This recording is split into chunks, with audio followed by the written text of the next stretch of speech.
Welcome to Miss Martin Muses. Welcome to Miss Martin Muses, where we muse upon what makes me laugh, makes me cry, makes me happy, makes me sad, or just really ticks me off. Well, today we're going to talk about something that makes me happy and does not really tick me off, and it makes me laugh and brings me with joy as I prance through the fields and talk about everything that I love. It is not a comprehensive list, of course, because there's so many things I love, but I put together some pictures. Happy Valentine's Day. Happy Valentine's Day. And it, of course, the story of St. Valentine is not exactly a pretty one. The dude got himself beheaded for being a good old Christian.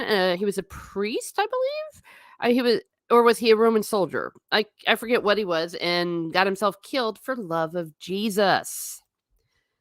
Little bit of trivia. St. Valentine's Day is on February 14th in the liturgical calendar for the extraordinary form of the Mass, but in the ordinary form, it is St. Cyril and Methodius. So today is, for many, in my mind, awareness of the Cyrillic alphabet.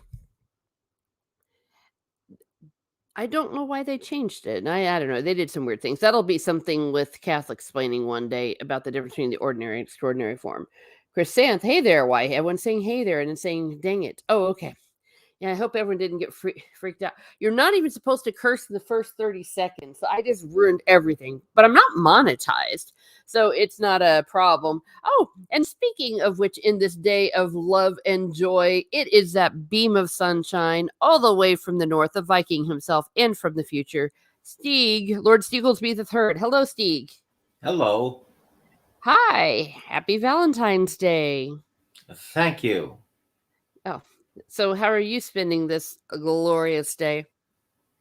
Uh, by hating people more than usual. Good. And yeah, Well, nice. Well, very nice. dark thoughts, considering serial killings and burnings of stuff. But otherwise, I'm fine. Oh, that's great. Yeah. I, I Only will be doing. 88% hatred today. Oh, that's not bad for you. No, that's pretty good. Yeah, yeah. I've been enjoying today because the younger people in my life they gave me lots of love. They're really cute. Uh, I didn't get any candy though, but that's okay. I don't want the candy. They were giving the candy to other people, but I got a glare. Oh, so everyone's saying, "Oh yeah, Zombie Back Through." Hello, and Philip Blair is here. I see. I love seeing random acts of kindness out in public, even little things. Always heartwarming. Oh, do you do random acts of kindness, Steve? No, they're cold and calculated. No, okay. But I probably do some, but I don't really boast about them.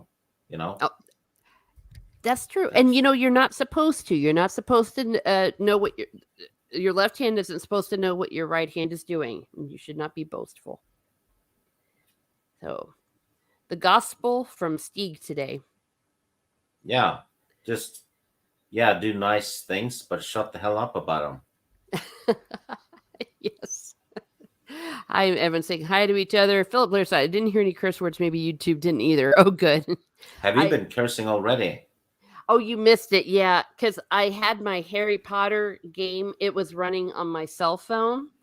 And so when the stream started, you heard like the Harry Potter stuff. And I'm like, so I was like, Knock knock.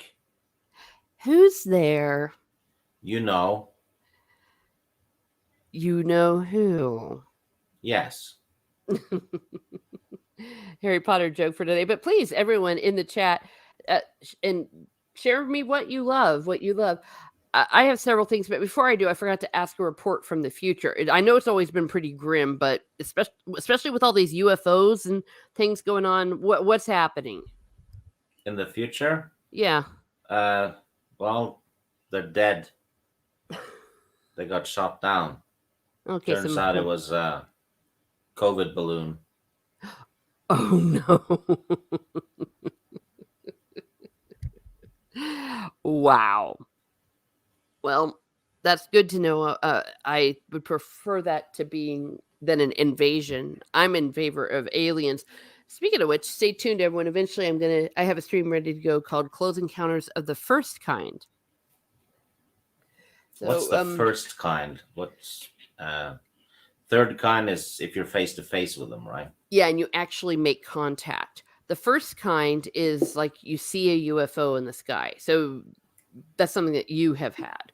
And Yes. mhm. What would the second one be though? Second is evidence of it. So, like, let's just say if a spaceship crashed or those crop circle Hmm. things, that's like evident sign of it. And then the third kind is contact, where they use soulfish to talk to each other. Apparently, in the movie, Hmm. yeah. So, but that's for another stream. So that's going to be coming up, and I am still working on my video about the solfege and kodai and the current hand signs that you see in Close Encounters of the Third Kind, but it's a pretty long stream, rather long research because I'm trying to make sure I can convey it in a visual manner that will help people watching it. So I'm getting there.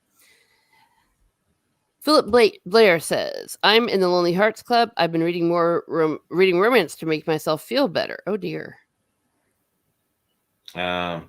I read something better. What'd you read? Conan the Defender by Robert Jordan.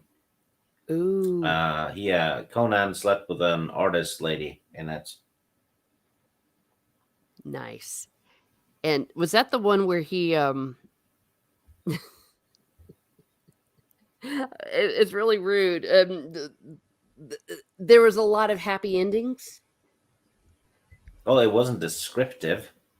Oh, okay, I know, but I was just wondering if that was, or am I thinking of another one where the chick I had don't a know. spell? No, I read that one last year. I didn't read Yeah, it okay, but today. yeah, but I thought that maybe this was the same chick, but No. mhm. Yeah, Philip Butcher, first kind is what most people have had in some way or another. Yeah, mea culpa. My brain is confused today. My brain cells have been sucked out these last few days by middle school students. I love them though. I adore them, but they take all your brain cells. Yeah, hang on to that. And that's my teaser that Steve has had a close encounter of the first kind. So has my mother. And if that tells you anything, she's blind and she was able to see it. So it was pretty powerful. She and my grandfather and his wife, my step grandmother, saw it. It was so big and bright because she can see like shadows and stuff and big lights, and that was one of them. And we'll see who's the author. Robert Jordan's one, right? Yeah, Robert Yeah, Jordan. yeah. Robert He Jordan. wrote 7 Conan novels. One of them is the novelization of Conan the Destroyer, though, the second movie. So that one's skippable because it's basically identical to the movie. Mm. But the other 6 are pretty good, but should read them in order, though. Mm-hmm. I really enjoyed the first one I read all the way through of Robert Jordan. It was a great adventure. Um, I don't want to give away the ending, but he's like the James Bond of the barbarian world. Yeah, Conan's pretty much James Bond plus westerns Mm-hmm. plus Indiana Jones in a way. Mm-hmm. Yes, Philip Robert E. Howard. He's the creator of Conan and wrote, the original ones. But Yeah, Robert. Robert Jordan wrote this book because other writers wrote Conan books later on. Mm-hmm. And they have been superb. I mean, really solid. Even the most recent one, which I haven't read yet, but I did buy. Steve, you said that it was just as good as anything else. Yeah, it was pretty good. Yeah. And not woke, because, it's hard to be woke with barbarians, I guess. That would really suck. Yeah, Robert E. Howard. I'm going to be doing some Robert E. Howard awareness. Stay tuned around May. Archer Collins says middle school students, which reminds me, what age is high school in the States? Good question. Okay, middle school are grade 6, 7, 8, which is ages 11 to 13. High school is 14 to 18.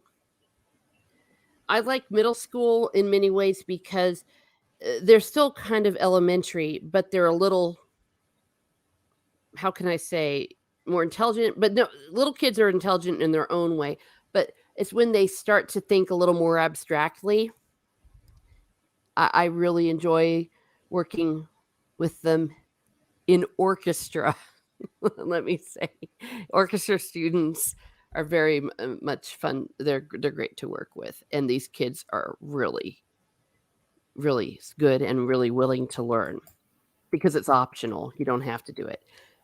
Philip Blair says Conan the archaeologist. Yeah, Yeah, well, not he's constantly looking for treasure and stuff. that's true. Archer Collins says not sure I've ever read Robert Jordan, to be honest. Oh, He wrote, he's most known for the Wheel of Time books, which is amazing. yeah, The Wheel of Time, which read the books, don't go near the series. It has absolutely nothing to do with the books. Yeah, avoid the TV show. It's horrid. Philip Blair says, I just looked up Robert Jordan. Amazing book covers. Yes. Archer Collins says, has anyone read Robert Adams' Horse Clans books? I have not. I've heard the name, but um, that's pretty much it. Okay. Philip Blair says, edgier? Um, if you're talking about the Robert Jordan, I mean, I don't know. I'm not sure the context there.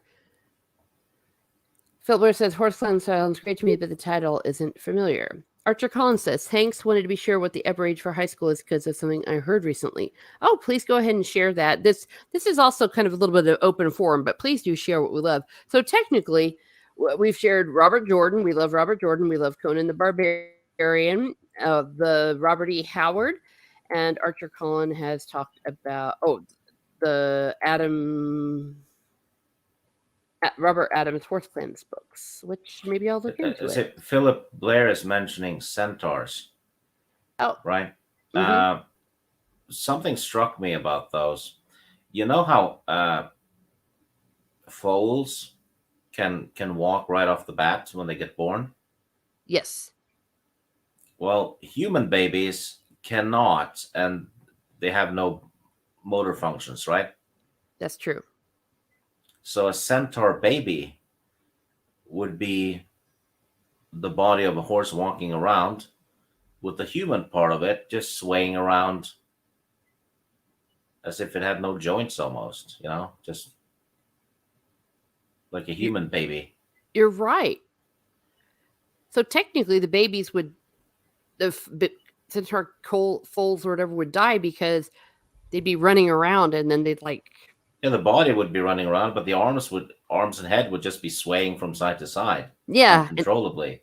and that would like break their bones and stuff. I don't want to go into, Probably it would yeah. look really twisted. Mm-hmm. I'm So going what to we, add something like that to the D&D game. oh, don't you dare. Yeah. So that would, that would definitely qualify as something you don't love, which is centaur babies dying. Dan Blackroyd, hello. Thank you for being here. Always great to see you. He says, the alleged story around how Howard wrote the Conan books is pretty unreal. He would imagine Conan standing behind him menacingly, and if he messed up the story, Conan would cut his head off. Yeah, True, true they story. even made that into a comic about a little adventure with Robert E. Howard, and then he would go home and write the Conan stories, and you'd see Conan behind him with a big axe. Yeah. So it got incorporated into a comic. Yeah. Robert E. Howard's story is so tragic it just kills me. I recently watched the movie like about his life with Renee Zellweger. So sad. So sad. And Vincent D'Onofrio played him. Mhm. It's amazing. I mean, he channeled him, but he very tragically took his own life at the age of 30. Obviously, he had issues and oh, just so sad, so sad. He was able to accomplish all of this by the age of 30. Philip Blair says, I meant tweens are edgier than younger kids. Oh, thank you. Yes. Yeah. Dan Blackbird, Stieg with the important issues. Is that what you remember to share what you like also? I do want to hear what you, or rather what you love, but that's also what you like. Archer Collins says, let's just say it was something where the difference between 16 and 18 is very important. Oh gosh, don't get me started. I was talking about this previously. It's 16 in Norway. Yeah. Guess what I did when I turned 16? What you do, Stieg? Take a wild guess. Something that was legal when I turned 16. You drank. No, that's 18. You shagged? Oh wait, don't tell us personal things, but did you shagged? Yeah, it was legal. Okay, so your 16th birthday, you... No, not on my birthday. It was a little bit later. Oh, okay. Well, what we love shagging here at Miss Smart Muses. So did I guess right?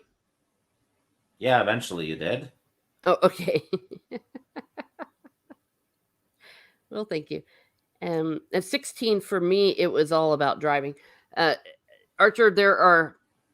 I keep telling people, watch your kids at school, okay? It's becoming really bad, or either that or more people are getting caught. And don't think just because you're sending your kid to a Christian school that it's not there. Trust me, it's there almost more than it is at public schools, if that's possible. But yeah, there's some really sick people that go into education. So that is something we don't love. Philip Blair, all humans are born biologically premature because any big or head couldn't get through the birth canal. I was just listening to Dr. Gabor Maté talk about this. He brought up horses. Okay. Philip Blair says the horse clans are set mainly in a post-apocalyptic era. The main character is undying, and the major society in the remains of North America is basically the Mongols. Okay. Archer Collins says compulsory education used to end at 16 over here as well. Now you have to be in education or training until 18 unless you have a job. And you're talking about England. I wish that they would do more training instead of education, because there's a lot of people in schools in the United States, in public schools, that they don't want to be there. And no one wants them there because they don't want to be there. They're not going to go to college, but they're forced to pretend like they're going to college. And the money would be better spent at learning a trade, going to trade school at 16, so that when they come out around 18 or so, they actually can do something. They have a skill. Dan Buckwood, I love movies my whole life. Yes, we love movies here at Miss Martin Muses. I definitely endorse movies. And that's going to be coming up here in a second. I'm going to be asking about some movies. Archer Collins says, on the upside, I was doing what I love this weekend. My medieval reenactment group had our annual banquet. Oh my gosh. That sounds so much fun. I used to do Civil War reenactment. It's a blast. It's the closest you can get to time travel. I tried Alamo reenactment, but I ended up feeling at a loss. Oh no. This is why Steve could never come to Texas. Gene Mac. I love the Alamo. Apparently, Steve likes to make fun of it. Renee Zellweger is an autistic. It's like, yeah, let's celebrate that time we lost like hell. You know? It's not that simple, because also it inspired the rest of the people. That's why there's all remember the Alamo, and that's why we won the battle at San Jacinto. They're like, remember the Alamo and the Goliad. But yeah, we do celebrate it when you get a day off. It's a holiday. Like, take a day off. The day's lost anyway. Oh,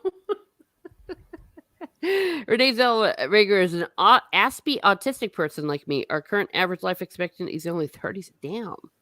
Forcing children to be typical doesn't work, just traumatizes people different in Finland. Oh, okay. Are you from Finland? Is that what you're saying? Uh, but yeah. Let people live their lives. That's kind of where I am. Speaking from experience. Archer Collins says, at least you guys only had one civil war. Yeah. So far. So far. One could argue we're in the midst of one right now, but it's a cold civil war. Let's see. Yeah, it's like an uncivil war. Lots of insults. Yeah. The English. I'm thinking about the English Civil War, the one that was in the 1600s with King Charles II. Charles I was the one that it ended badly for. Charles II was the Restoration, and now we have Charles III. I don't know if you're counting the stuff in Ireland as a civil war.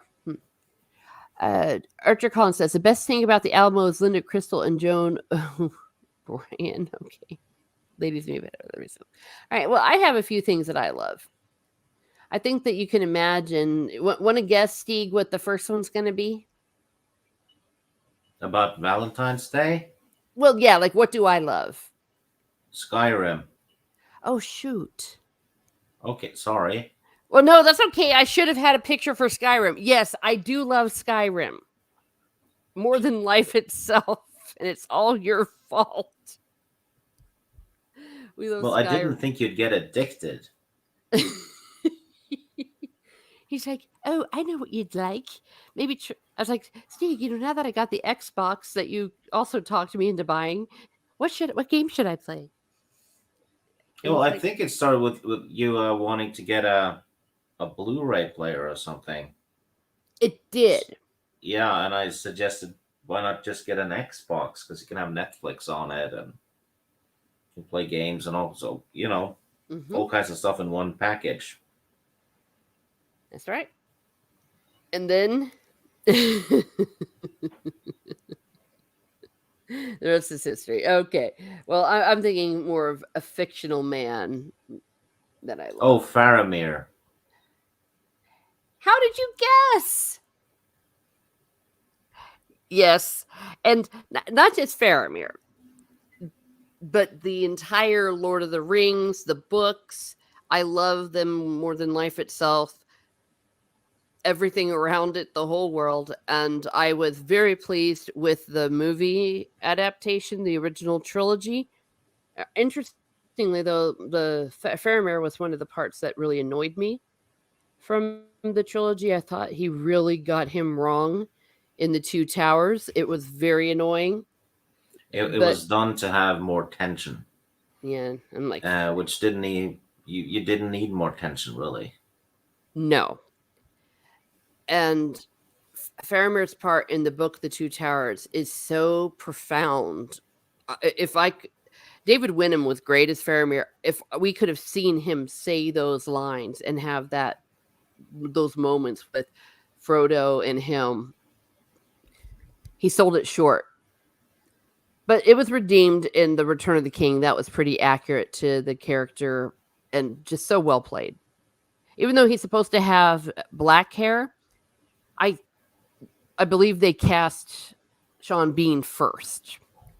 And so I'm almost positive they cast Sean Bean first as Boromir. So they needed to find a guy that looked like he could be the brother of Sean Bean. This is a civil war. We had one official, the 17th century, yes, but I count the anarchy as one, probably the War of the Roses. Oh, well, hell yes. I guess that was a dynastic war, but I guess it's a war, and maybe the Barons' Revolt as well. Okay, that's fair. Suicide rate is double homicide. FAPE, free and appropriate public education, literally saves lives. inappropriate education for the artistry. Okay, I see what you're saying. Okay, and decided by UNESCO for Rolling and Brown. Oh, interesting. Well, that's a topic for another time. Maybe I'll be getting into education another time.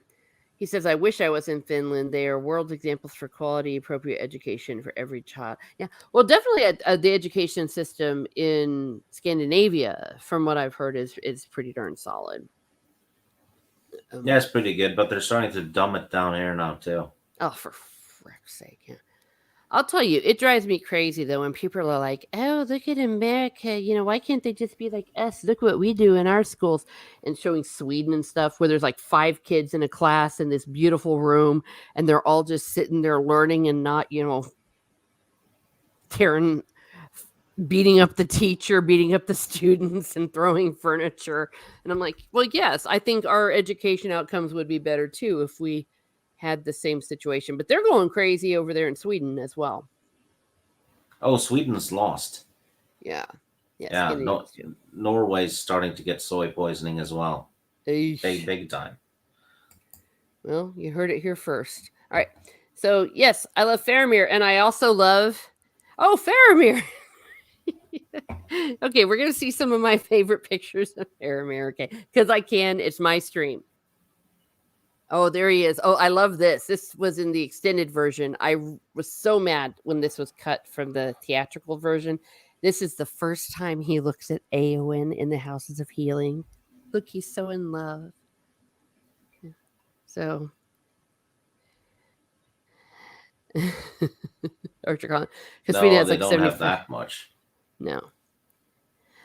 Though I've always said with some of those taxes, I do not love taxes, but if we knew that our taxes were actually going to be used well and used in our community, I wouldn't mind paying higher taxes. I think we all mind the taxes because it's not quite the opposite is being done. Medjack Mag says, I've got to go. Y'all have a great stream. Trees and Steeg, take care. Oh, thank you. Thank you very much. Have a great day. Have a great Take care and be loving well. day. Yeah. Archer Collins said they had to cast Sean Bean as Boromir because his character had to die. That's true. Stay tuned. Stay tuned. He's also gonna be someone I love. Sean Bean though survived all 14 of the Sharp movies. That's true. I think it's 14 movies. He survived Waterloo. Yes. What are the odds? It's insane. How does it feel if you won the war? I'm afraid of copyright if I were to sing the tune, but yes. So there's Faramir. So definitely a character and what I love. And look, he's holding her, and she's like, "Oh, I feel so safe." This is Faramir and Eowyn in the House of Healing, and notice she's wearing the starry mantle. They didn't explain this in the movie, but it was in the books that Eowyn was kind of cold, and so he sent for this starry mantle with the Gondor stuff, and it was something that his mother had, so he gave her his mother's mantle. So that made He dressed her up as his mom and slept with her. That's not what happened. Denethor was right. That kid is fucked up. I mean, if you think about it, it had to come from somewhere. The hatred. He didn't just wake up and go, I hate Faramir. I'm getting ready to kick you from my stream. I will not tolerate such blasphemy against. It had nothing to do with that. But this was such a well-crafted romance. It's the only romance you will find actually written out in the main narrative of The Lord of the Rings. It's a chapter called The Steward and the King. And they were hurting so much, and they healed physically together, and then they healed their souls.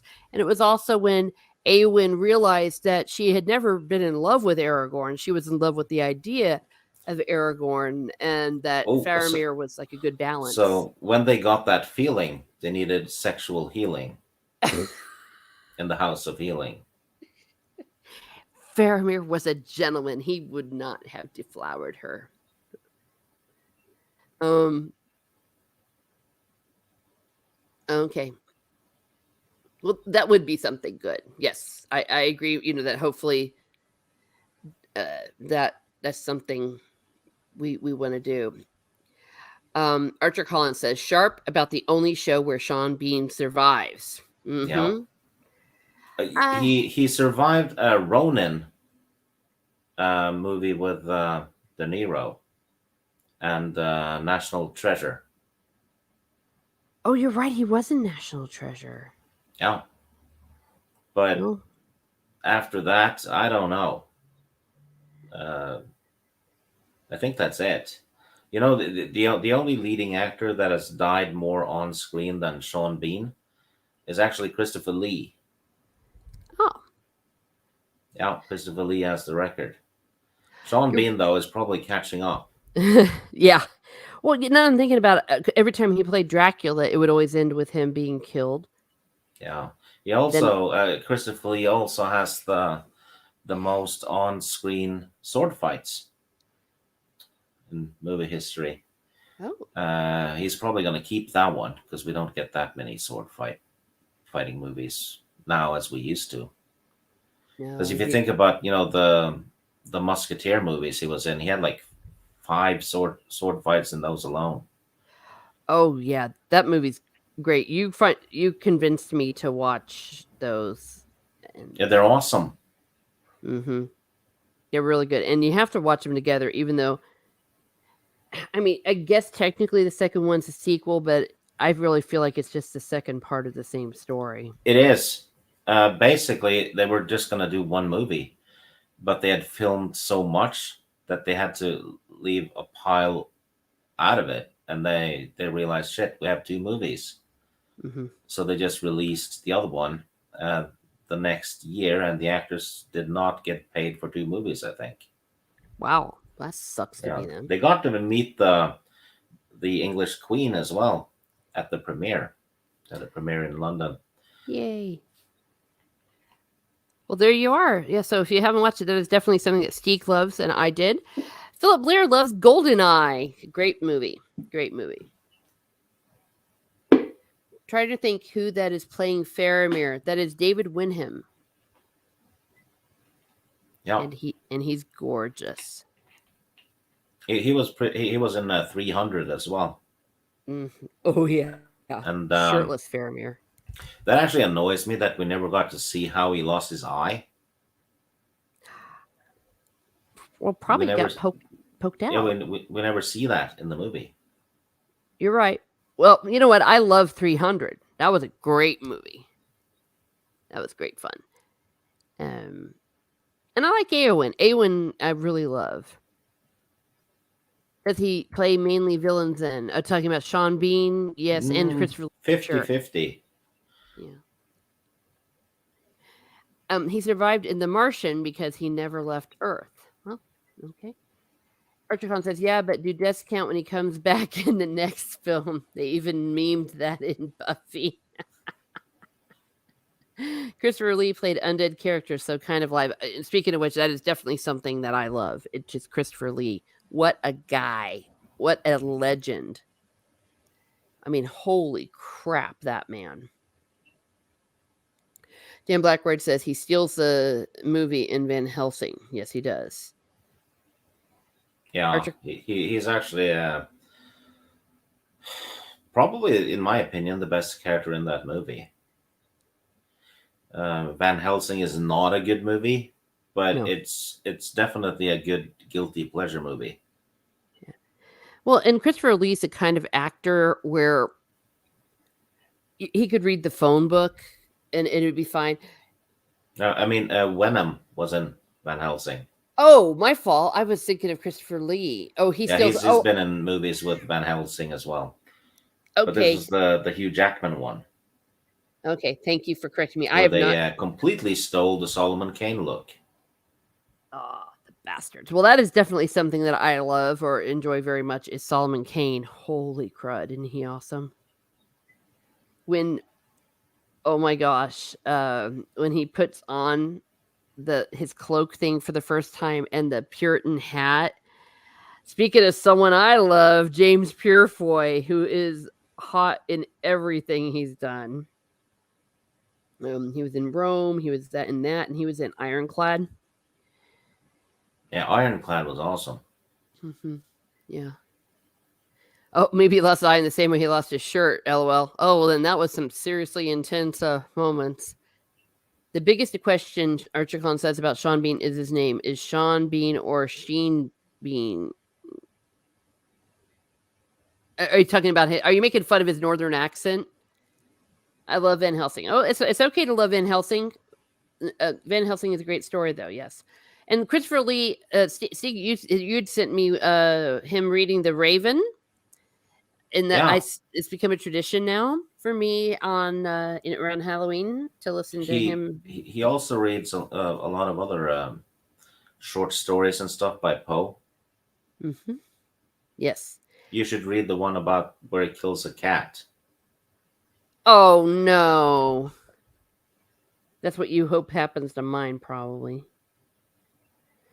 Um, Peter Cushing played. Yes, Peter Cushing. We love Peter Cushing. Yes, we do. Precious.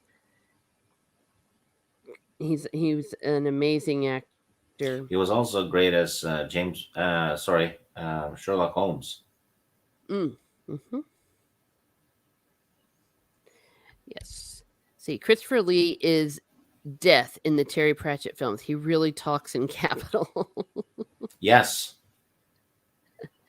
they did two or three of them. Christopher Lee voiced Death. That's true. And he also voiced the Children of Hurin, or rather, he reads the Children of Hurin. You can get that on Audible. I'm having trouble getting through it though, listening to him because he's so relaxing. I fall asleep. He's just got such a soothing voice.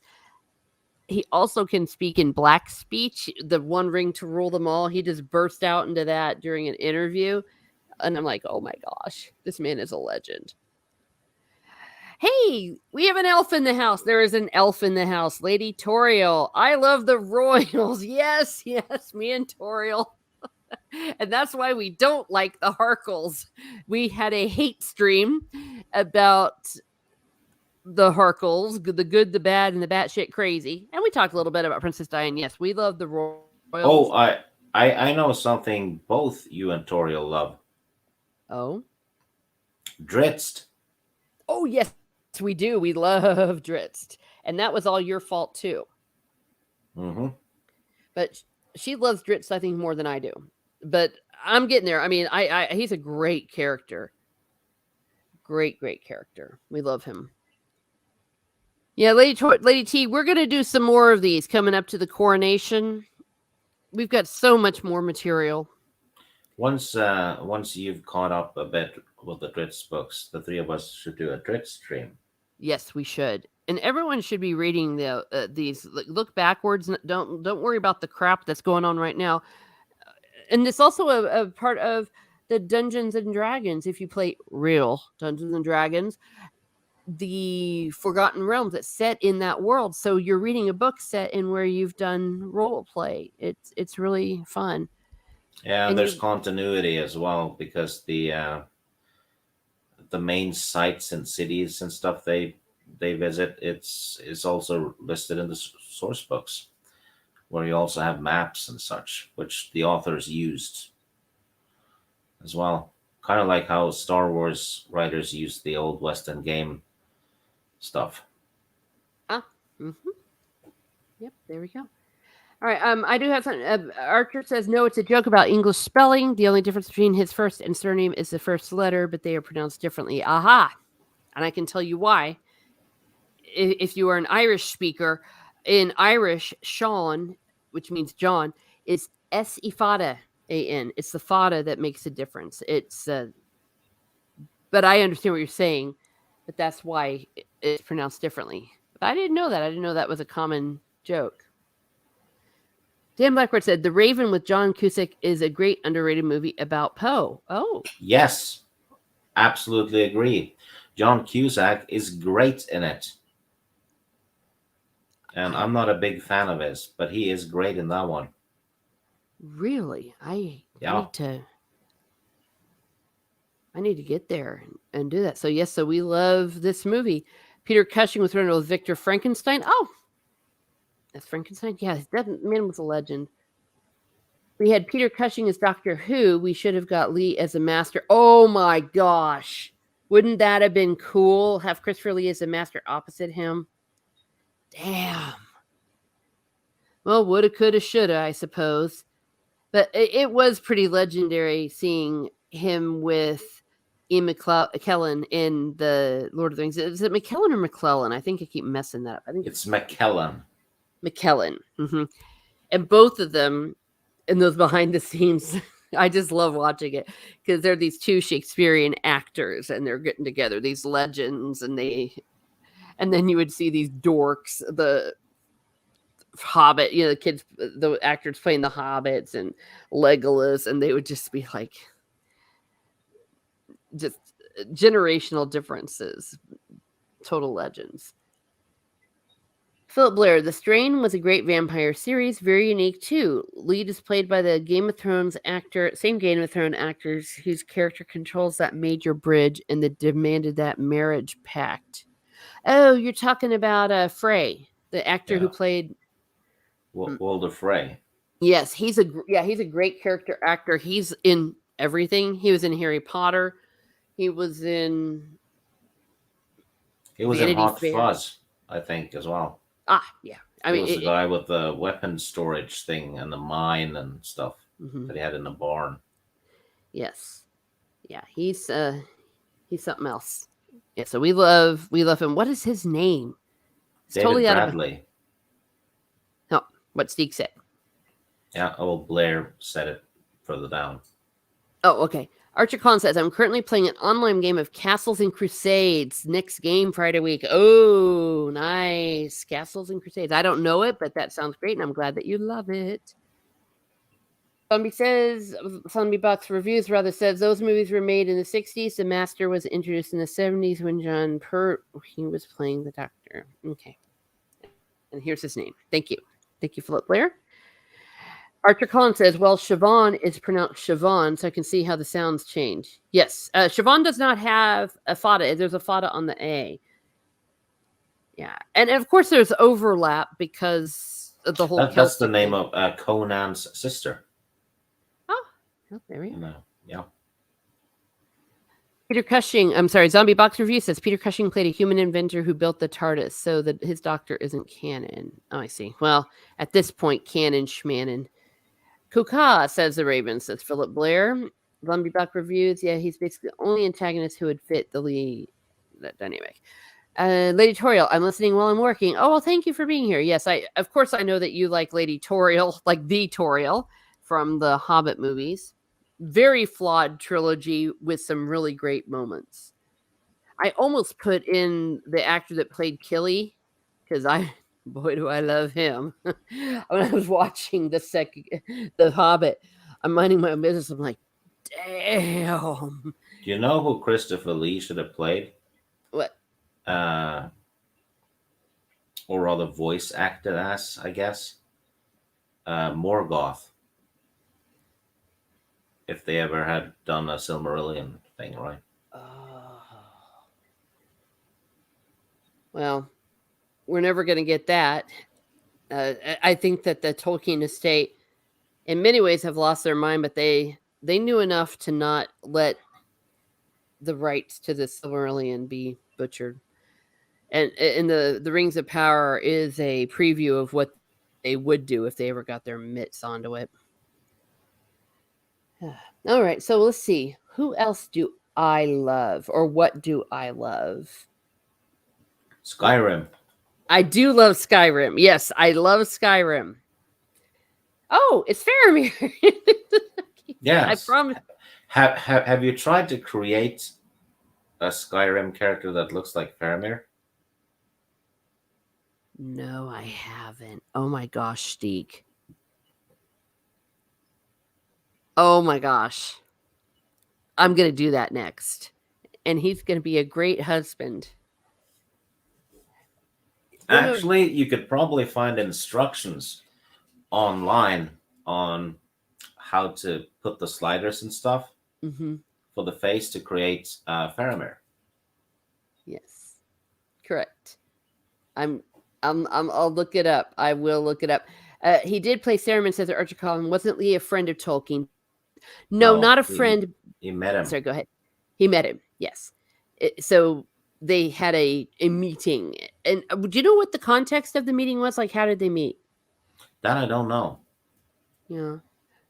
But I do know, didn't Tolkien have a kind of the blessing on Lee to play Gandalf?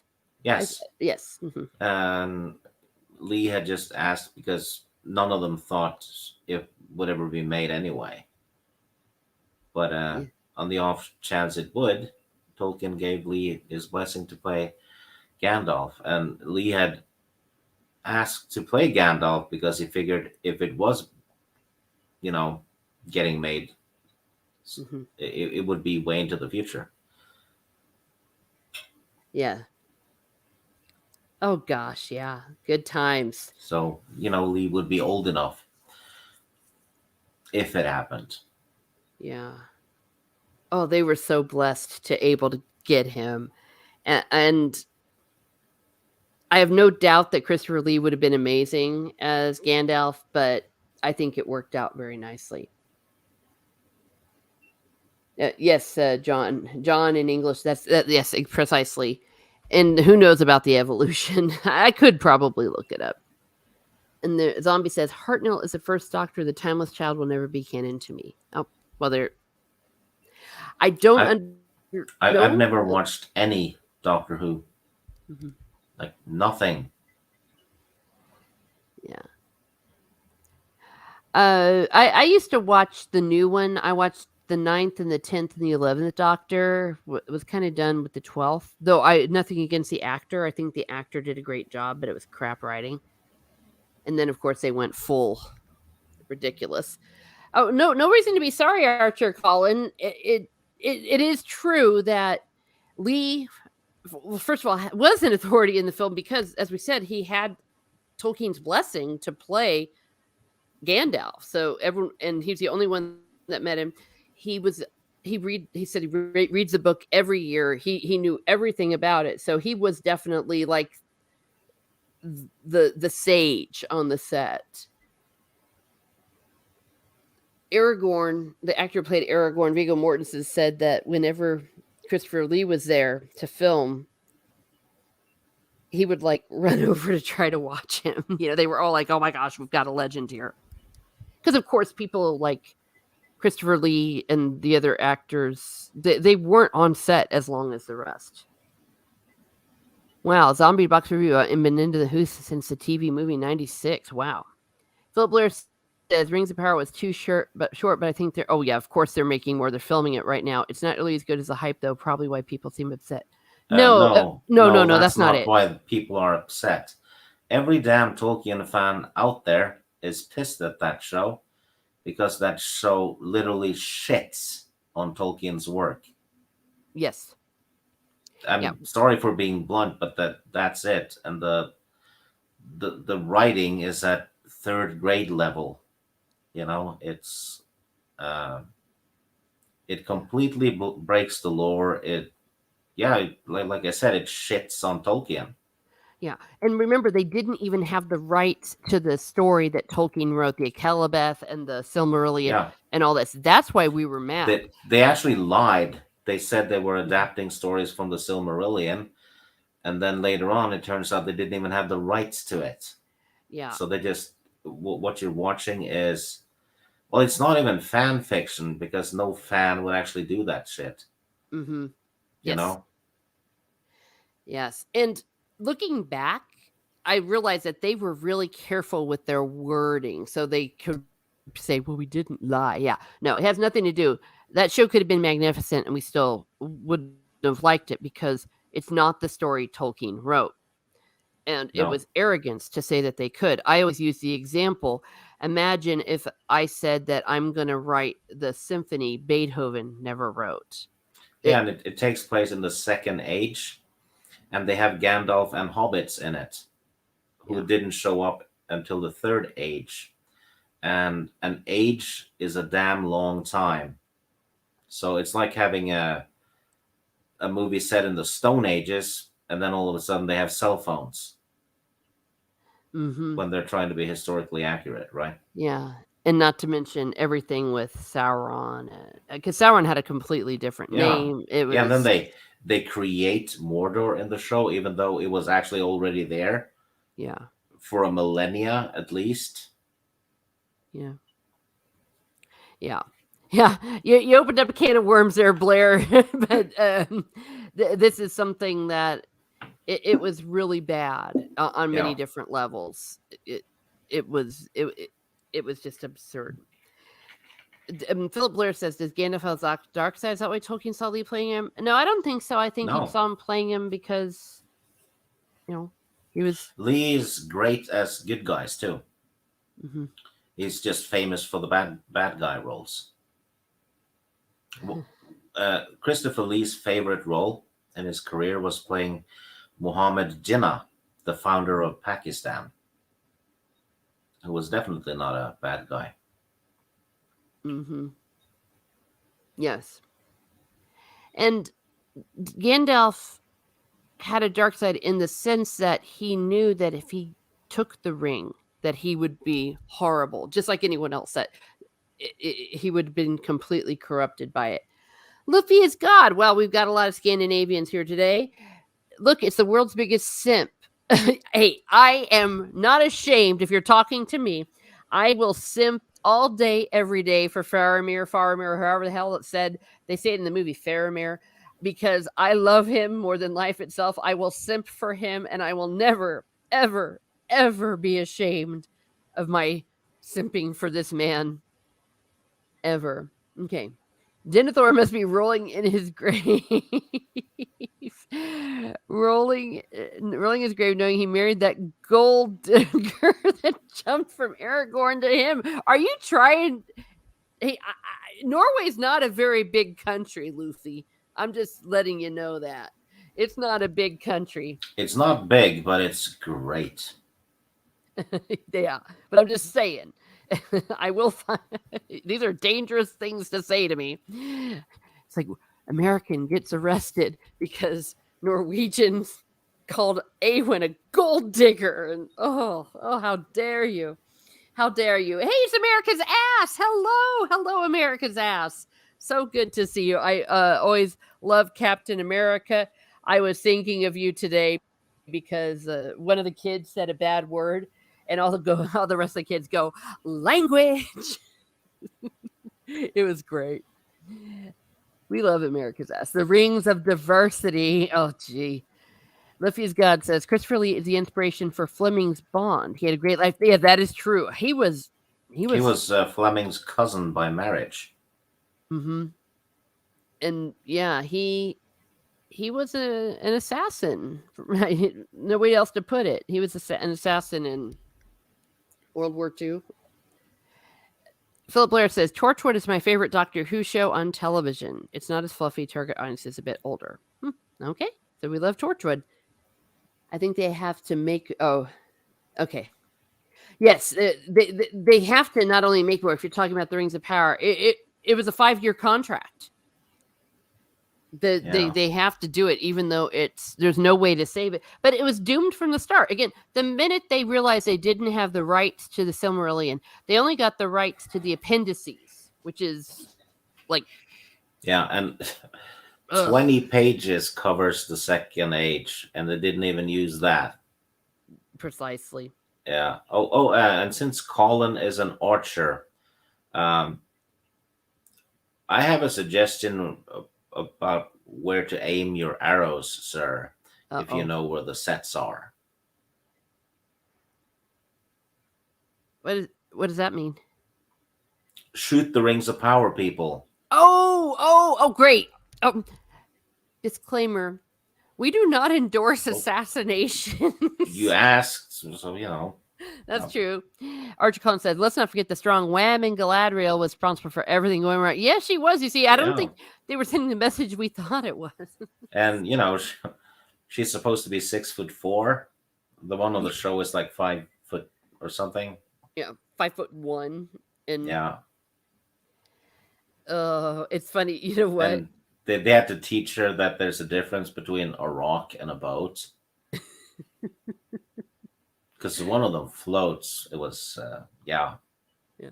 I'll tell you the best part. I have seen clips of the Rings of Power. There's a way you can kind of watch these without watching them, if you catch my meaning. The best part that I saw was when Halbrand is revealing he's Sauron, even though we all knew it yeah. before. He, Like, he was he was the only white male in the show that wasn't Isildur. So exactly. who could it be? Exactly. And they were like, it was a secret. But he just lays They out. actually thought it would be a wow moment. I'm not even kidding because they try to hype it up. That I was going to know. be a huge twist, a huge reveal, and everyone was like, "Yeah, it's because that guy's Saruman." Sorry, Sauron. it's Sauron. Yeah. But that scene is so unintentionally funny because when Sauron just goes, let me tell you how ridiculous. I think in another word that starts with R, you have been. And she's like, but this. And he's like, yes. And remember, I told you not to trust me. I told you that that little symbol thing was something I found on the road. He said, I never lied to you, and you just kept not believing me. I told you the truth.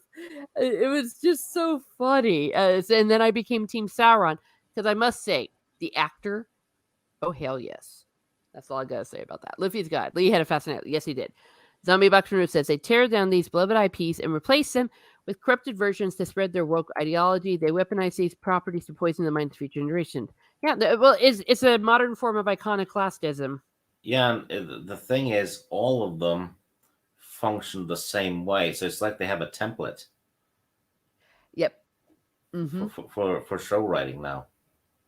Yep. Yeah, imagine them doing a rewrite, says Philip Blair, of Shakespeare and trying to pass it off as faithful to original plays. Yeah, well, not even a rewrite. It's like it'd be if they said, "Well, we're going to write the play Shakespeare never Well, wrote." in this case, it would be like them doing a movie based on Hamlet, and then what we get is Commando with Arnold Schwarzenegger. Hmm. Yeah, It's that far from the source material. yeah. Hollywood saying, "Let's have Romeo and Juliet survive." Audiences will like Shakespeare's original ending. Well, yeah, and no worries, zombie. Part of the chat is the chat, and my chat's getting big enough. I don't mind if y'all are talking back and forth because it's a I run my stream with an iron ruler, so I'll let you know if we're getting off topic or need to, and if I won't let you know, Steve will let me know. He keeps me honest. Everyone laughing. Oh yeah, to paraphrase Mr. Cavill, it's not toxicity, it's passion. Yes, that's why we love Henry Cavill. Yeah, he defended the fans, but also it's so clear now that he knew what we now know about what they were going to do to The Witcher, and he. I recently read the whole series Mhm. of books, and the Witcher show has nothing to do with the story in the books. Not a damn thing. Mhm. With the exception of a couple of the filler episodes. Yeah. That's where they adapt a couple of the short stories. Some of them are pretty accurate, but the main story has no chance at ending up being remotely similar to the story in the books. Yeah. And the story in the books was great. Loved it. This is a massive missed opportunity. Yes. What he And said. yeah, Henry Cavill tried to warn people during season 2 Hmm. when he was talking about the source material and stuff. He was being clever about it though, but in hindsight, yeah, he was warning people left and right. Same as Mark Hamill did with The Last Jedi. Yeah. Oh yeah. Of course, now that he's such an ass, I don't feel sorry for him, but I'm sorry No. for what happened to Luke. Yeah, he let us know. Archer Collins says, "Don't get me started on fire arrows." He's saying that to you, Steeg. Oh, I'm assuming, yeah, that they're not realistic. I, to be honest, I don't know a lot of technical stuff with the warfare, but I will bow down to your knowledge. Children of Earth was lit. Oh, like Children of Earth says zombie comics, or zombie comics, zombie box reviews. Archer Collins, you could almost guarantee that the show would be rubbish when the only thing they would advertise was the diversity. Mm-hmm. Mm-hmm. Ah, but he had, oh, I love this. But he had not seen what she had seen. Terrible dialogue. I've seen a lot. You have Yeah, not well, seen what she has an I. advantage though because there's a tempest in her. Gosh, there's a tempest in her. I still use that, by the way, as a euphemism for something else. Um, or Jade and I came up with that when we were doing, I think, one of the cringe or the talk nerdy to us. Philip Blair says, "Oh, they didn't get the rights. Why not? Maybe they could have made it as good as Peter Jackson worked." Well, yeah. No, I don't No, think they no, could they have, even if couldn't they. Yeah, because the people who write that show are idiots. yeah, Simple as that. yeah. They would have changed. They would have Yeah, changed it. they wouldn't. Yeah, Mm-mm. But one of us just snakes. They really waited to do what they did until Christopher Tolkien died, and then Tom Shippey, Jeff Ship. That was our warning too. When Tom Shippey was like, "I'm out of here." yeah. Come Well, on, wait. I have to correct tutorial. Uh She oh. says she loves one dark elf. I think she loves two because there's another dark elf in there too. He's a bit of Oh, a scoundrel. Has a wide brimmed hat. I okay. Is think that he was in the Dark Elf trilogy as well that you read. okay? Well, no, I loved it. I just loved getting to know the dark elves and dwarves and dragons. Yes. Philip Blair said, "I didn't see it coming that he was Sauron until he shoved Galadriel in the creek." Oh, really? Oh, okay. I mean, some people did, some people didn't. So back to reviews. Arnie did play Hammett in The Last Dark Hero. Yep. Yes. Mm-hmm. And that was more faithful to Hamlet than the Rings of Power is to Tolkien. And I'm Absolutely. not even kidding with that. No. Nope. Well, Clueless is more faithful to Emma, because that was a modern version of Emma from Jane Austen. Archer Collin, let's see. Straight white male, bad guy. Minority, saintful saint, or perfect character. Female, better than every male character. Character relevant. What's that? Yep. Yep. Oh, I didn't pick up an. Oh, okay. Well, teach their own. Archer Collin, Jerry Anderson joke. If she was in Stingray, she would have had a Troy Tempest inside her. Oh yeah. Well, no. Maybe that's a discussion for another day. Another day.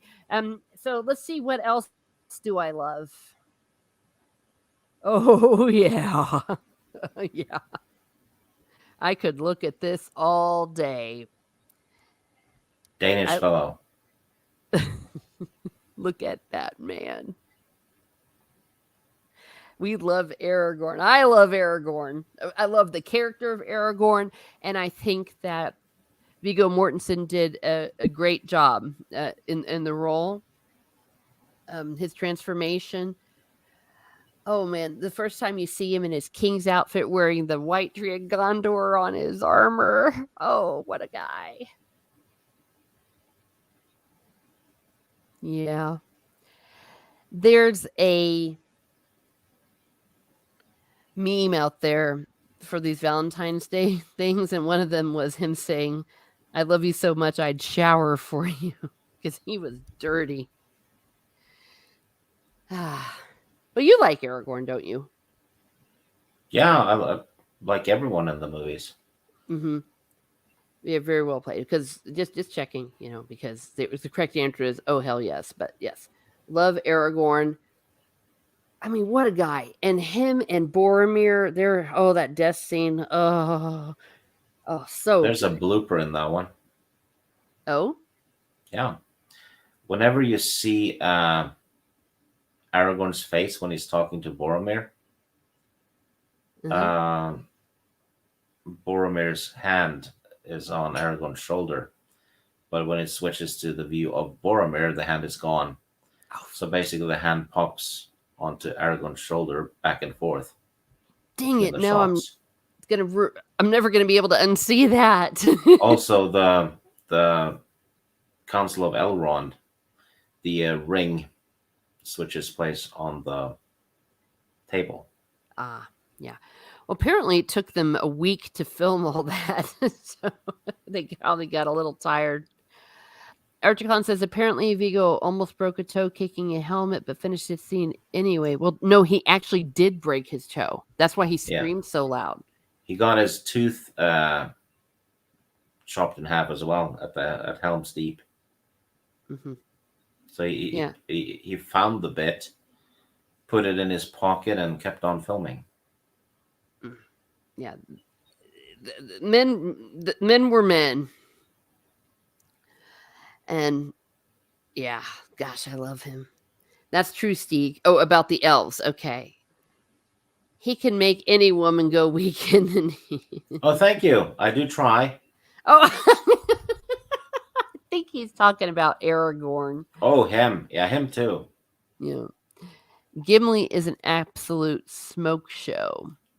The the the thing, if you want women to go weak in the knees, it's very easy. You take your own knee and you knee them in the stomach. That makes women go weak in the knees. Hmm. Yeah, you just slam your knee into their stomach and they kneel. Wow. Um, Anything that Stieg says, I don't endorse. So, toss the dwarf. Yes. Well, and the dwarfs are the superior race. Also, tasers work. That Oh, makes them weak in the knees. don't listen to what he says. Okay. The views and opinions of the guests on Miss Martin Muses do not necessarily represent the views of Miss Martin, Teresa Martin. Salty Travel at Sea. Thank you. Hello. Thank you for the rose. Happy Valentine's Day. When we're talking about what we love, we love Sam McCabe from Down Under. Hey, everyone. Hope you're well. Well, we are well. We're talking about what we love, and well, you missed about the 7 pictures of Faramir, but I'm sure you'll survive. Stieg is such a charmer, such a way with the lady. Yeah, just knee them in the stomach. And yeah, it Uh, works. Shut up. Oh, wait, now you're going to make me mean. So, okay, I love Aragorn too. Who else do I love? Of course, look who I love. We were just talking about him. Boromir. I They was. the orcs made a point out of him. Oh! He got shafted. He worked for tips.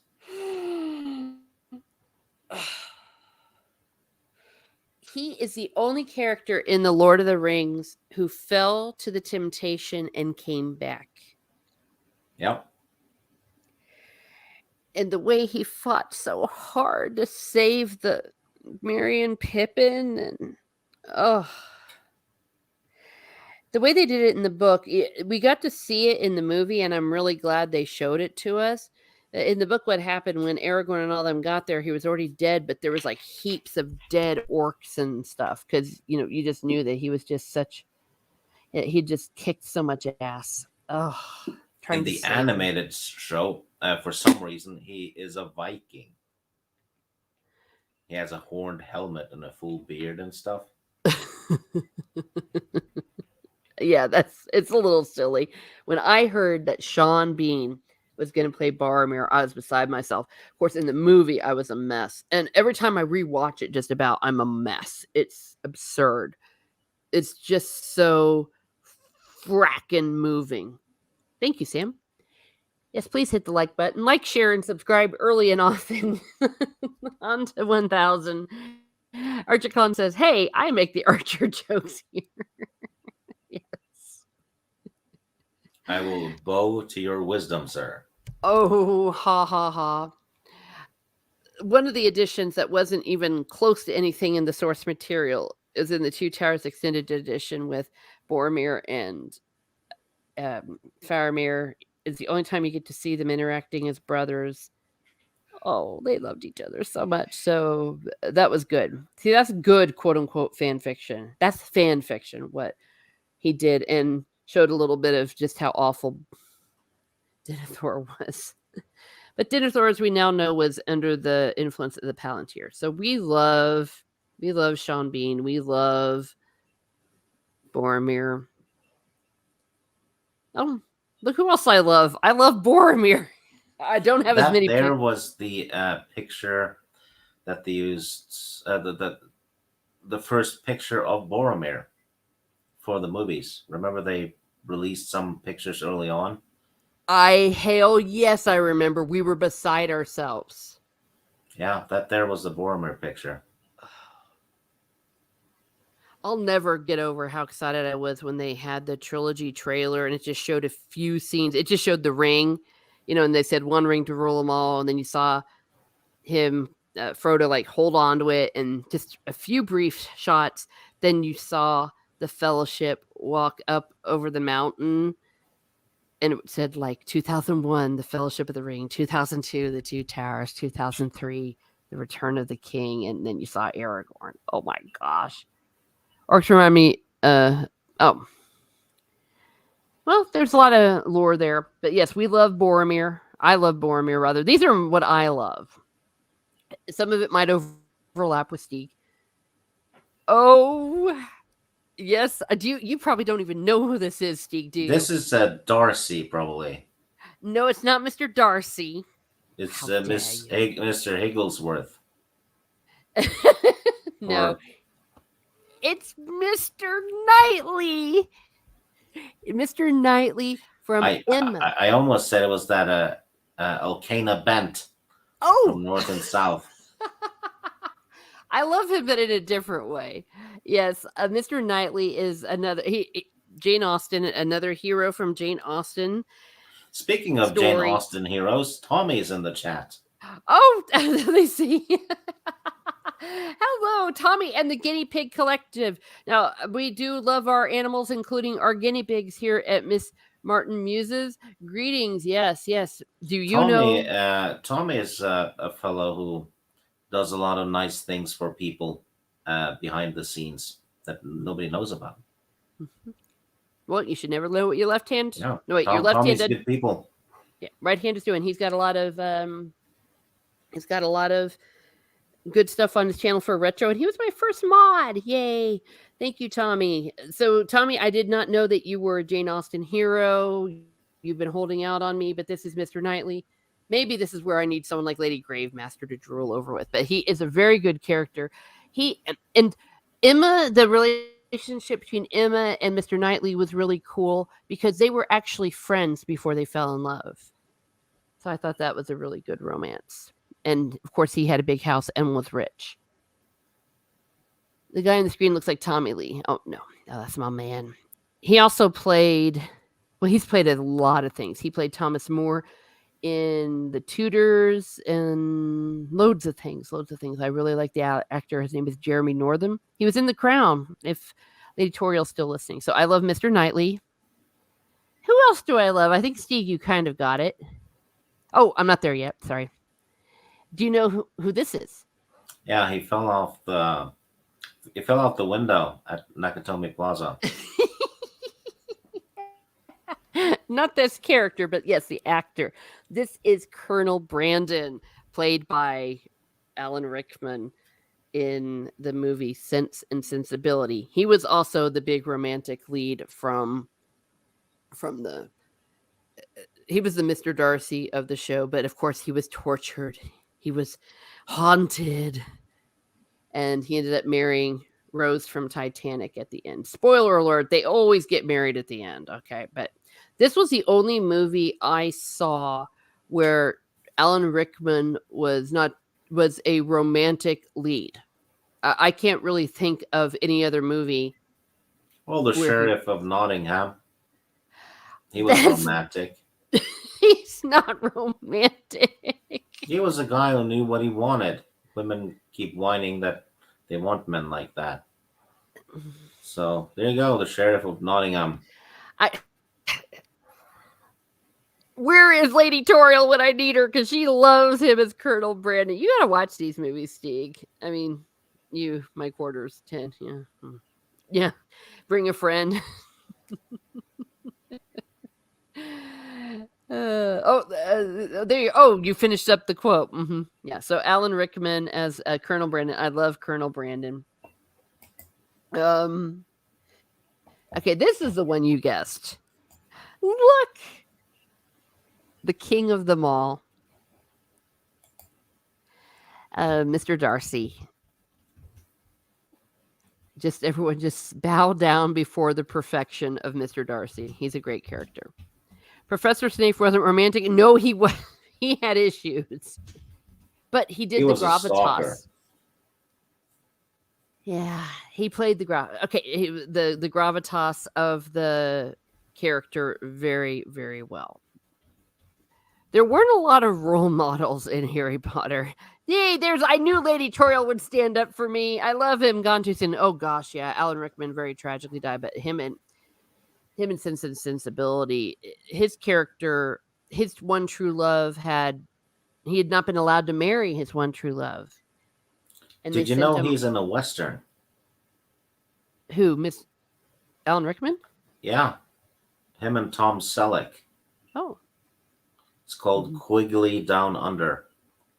Oh. Basically, Tom Selleck plays a cowboy fellow, travels to Australia, and Alan Rickman is, I think, it's the local sheriff or a rancher or something. It's the villain.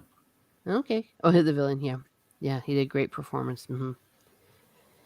Yeah. And then he met Rose from I keep calling her Rose. What was her name? Marianne.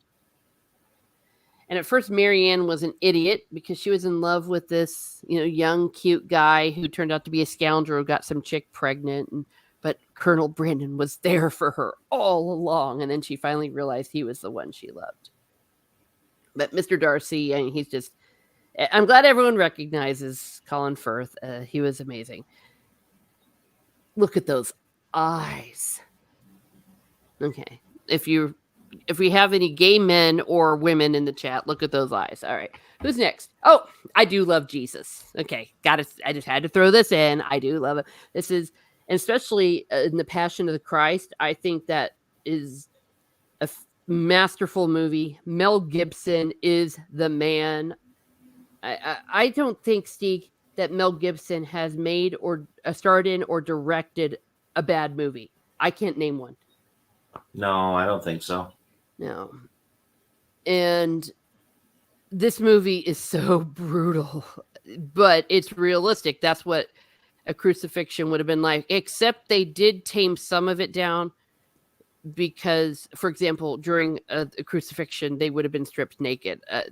They didn't go there in it, but the way that they did it, and Jim Caviezel played an amazing Jesus. He's the best Jesus there's ever been. They spoke Aramaic and they spoke Latin. It was kind of badass because Jesus just started talking Latin with Pontius Pilate, which is, of course, what would happen because if you're God, you know how to talk all the languages. Though there was a blooper in the movie, they had Pontius Pilate using the vulgar pronunciation of Latin. He would have been using the classical pronunciation, but that's okay. We can get over that. And there he is with the Eucharist on the first Eucharist and the Last Supper. So yay, Jim Caviezel. He was also in Person of Interest and the Count of Monte Cristo. Well, Jesus was a person of interest, wasn't he? Oh gosh, Steve. Well, Mel Gibson's making a sequel, The Resurrection of the Christ, with the same cast. I'm really looking. It starts with he's back. He's pissed. No, that's going to be the second coming at the end of time. Luffy's God said the sheriff marries Maid Marian. His mother is there. It was very romantic. Then Robin. Oh gosh, you guys. I think you misunderstood. Tommy says Pamela Hensley, Princess Ardallo. Now that's a woot what? Okay. Aaron Gray. Ardala? Oh, Adala. So yes, Aaron Gray. Most men love Aaron Gray. Oh yeah, it's the chick from Buck Rogers. Mm-hmm. Yeah, she was great.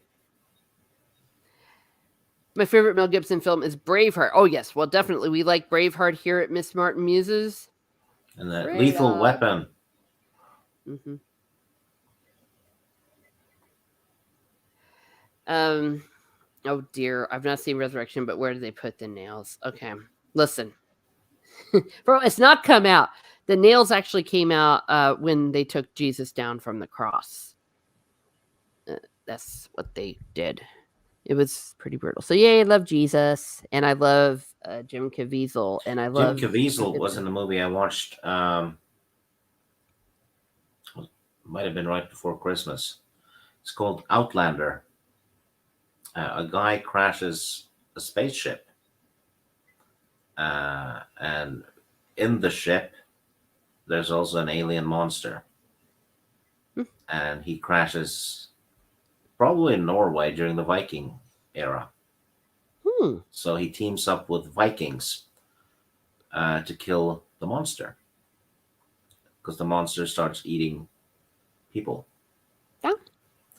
And John Hurt was in it, and Sophia Miles, Ron Perlman was in it. Pretty good. It's like a popcorn flick, right? It wasn't any Mm-hmm. kind of deep or anything. It was just pure entertainment. Basically, Vikings against the monster with a heavy dose of sci-fi. And Okay. Caviezel was great in it. Yeah. He's done a lot of really good stuff. There was a movie I saw him in, an art movie, very brief, where he was in a concentration camp and he helped inspire a kid who escaped. Good guy. But yeah, he's a good Jesus. Well, he also played the villain in Escape Plan Ooh. with Schwarzenegger and Stallone. Hmm. Have you seen that one? No. They're basically Stallone plays a guy who gets sent to prison so he can break out of the prison to find the weaknesses in the prisons. So the prison companies basically pay him to do it. But then he gets framed and put in some kind of prison, uh, and he doesn't know where it is. And it's a prison on a boat where they put people the world want, you know, to disappear. So Oh, it's the prison is in international waters constantly. That's where the boat is, oh, and that's Arnold's already there. So the two of them have to figure out how to get out. And Caviezel plays the warden. Sam Neill plays the doctor, and yeah, pretty cool movie. huh. Well, you heard it here first. Good to watch. Also, he also played Saint Luke in the movie Paul the Apostle of Christ. Very good movie. Not as great as The Passion, but Jim Caviezel, because he was the historian, the one that wrote down a lot of this stuff. He wrote the Book of Acts and the Gospel according to Luke. The guy who played Saint Paul was the dude from Game of Thrones. The Sam's father, that actor. Caviezel would have been great as Garrett Jacks in the Shannon books. Oh man, if they did it properly, if only they'd done it properly. So good. He would have probably been an okay Faramir too, right? If they had done him by the book. Yes, with dark hair. Uh huh. Oh yeah. Oh yeah. Oh yeah. Two thumbs up. Okay, Archer Collins says, Mr. Martin used a genuine question. Palms or wrists? One would work, the other would not. Hold a human body weight for. From what I do understand, I believe that it was wrists. Yeah, Yeah. just below the palm. Yeah. So technically, yes and no. There has actually been people that have studied it a great deal. I Though think they in did the palms though, because that's why it's called the Palm Sunday, right? oh no, it is not. Oh my gosh. Miss Smart Muses does not. If anyone gets struck by lightning because of this, one of Lethal, one of the first big action I ever saw, says Philbert. Yeah, so we love Lethal Weapon. Tommy says nails weren't meant to hold weight though; they were used ropes for that. Yeah, but he's right. It's what Steek said. Yeah, because it was his feet and they had yeah, but maybe I'll. Oh gosh, I watch The Passion of Christ every Good Friday, and I just balls to. I just can't handle it. It's just such a moving portrayal, and you don't care that they're not even speaking English, that you don't understand what they're saying because you know what they're saying, because it's basically based almost completely on the gospel or you can look at the subtitles. Was the Noah book accurate? Sorry, the Noah movie with Russell I Crowe, was that accurate? probably not. I didn't watch it. Hmm. Uh, maybe I just didn't It's kind bother. of ironic if someone downloads that on the high seas. Oh, Philip says Walker Texas Ranger. Oh, yay! We love Walker Texas Ranger, where Chuck Norris is placed in prison undercover. They're talking about okay. No, that's okay. Did did you know Hitler shot himself the day after Chuck Norris was born? I'm not kidding, he did. He just gave up. Chuck Norris was born. Oh gosh. Okay. Archer Khan says, were they speaking Latin, Greek, or Aramaic, or a combination? Well, depending on the context. Aramaic was the language that the Jews were all speaking, the language that Jesus spoke, but the Romans and stuff were speaking Latin. And Jesus would speak in Latin to them too. Because I guess if you're God, you're good at languages. Did they do any Greek? Not really, because there weren't really Greek speakers, but there were Greek scholars. Well, there were the Acts of the Apostles. Gosh, I would love it if you do the Acts of the Apostles, because there's plenty of gruesome stuff in there. If that's what Mel Gibson wanted to show, but it'll be interesting to see the resurrection. And I'm looking forward to Lethal Weapon 5. Yeah. And the Eucharist here. I love the Eucharist. Yeah. The first Mass. And then this is a little more obscure, but it is Valentine's Day and it's my show. I love the little flower. This is this is the original Teresa Martin. She's the one who is giving us all the roses. And she was the first Obi-Wan Kenobi. She said, I will come back. I will, be more powerful than you can possibly imagine. No, she didn't say that. She says, I will send a shower of roses. Yay for a Carmelite nun. Died of tuberculosis at the age of 24. She's a doctor of the church because she did some really cool stuff. So she was all about living life simply, living life where you are, and basically getting the big stick out of your butt. Though she didn't use those languages. Just be who you're supposed to be in the most simple of ways, and to be little, and to be content to be little, not to puff yourself up. That you don't have to be quote unquote great to be great. Lots of paradoxes in her writing. And she entered the Carmelite monastery at 15. It was very rare for her to be that young. Okay, I'm back. I missed you all. Well, hello, Chrysanth. Yeah, speaking of flowers, little flowers, we have the little flower herself. Little flower is her nickname because she said she was like a little flower. Just little planted where she's supposed to be. Archer Collins says, if I remember correctly, the Gospels were originally written in Greek because that was the language of the scholars at the time. The original language, a good deal of it was Greek. It depends on which one you're talking about. For example, the Gospel according to Luke was in Greek. I believe Luke was Greek. Don't quote me on that. And then some of them might in Hebrew, but mostly a great deal of it was Greek. Maybe that's a good Catholic explaining. Did you know? Do you know how Jesus makes ale? He brews it. He brews it. Well, you heard it here first. Well, you know how he makes wine. That's the thing. He's great at parties. Turn water to wine. Mark Singer and Beastmaster and V. Oh, hell yes. I love V. V is awesome. V's great. Look, we talked about this at the beginning, but yes, I did include Conan the Barbarian. Look at that guy. Talk about a beast. Love me some Conan. Conan predates Tolkien. Mm-hmm. By 11 years. Well, yeah. Well, in The Hobbit, you can't really compare. And they were both doing something very different. Yeah. Well, he predates The Lord of the Rings by 14 years. Oh, at least. Well, because he died in 1935, I think, or was it 34? And the Yeah, but I Lord of the think Rings, the first official Conan in print was 1930. yeah.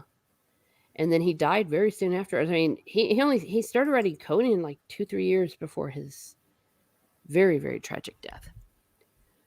Um, what is it you say, Steve? That it's considered that Tolkien's the father of fantasy, and Robert E. Howard is the crazy uncle. Yeah, Yeah, a fantasy. but technically they are not fantasy in a sense because they're both alternative myths to Europe. Mm, Because Tolkien didn't write The Lord of the Rings as a fantasy, he yeah, wrote it as a mythology for Europe. yeah, So that makes it a bit different. It's mythological fiction in a sense. yeah. Well, and that's the And way. Robert E. Howard did the same thing because the world of Conan is our world, eons ago, after well, before a cataclysm altered the land masses and stuff like that. That is correct. So the lands of Stygia in the Conan world became Egypt and Hmm. things like that. Archer Collins says, wasn't Howard in the same circle as Lovecraft? Yes, he was. Uh, they were pen pals, and Howard even added some Lovecraftian crossover with Conan as Yeah, a friendly. yeah.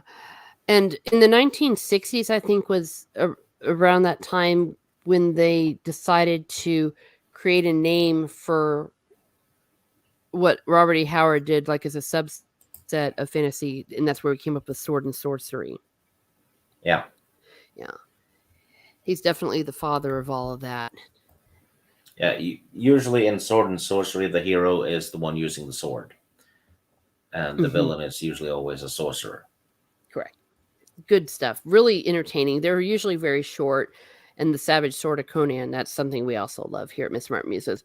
Philip Blair didn't mean to be rude earlier. As an English medievalist, I find Braveheart to be a bad historical. Oh, gosh, yeah. Well, I'm a historian too. I majored in history at college. I was a double major in that in music. Yes, it was horrendously on the factual level, uh, except for the fact that the kind of the names and what sort of happened.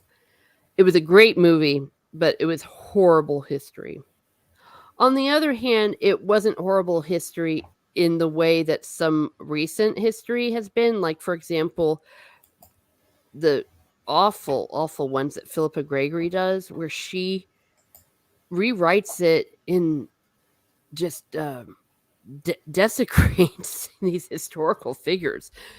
Her one about the White Queen was pretty good, but what some of the things she did in the White Princess, and definitely what she did in the Spanish Princess, it was despicable.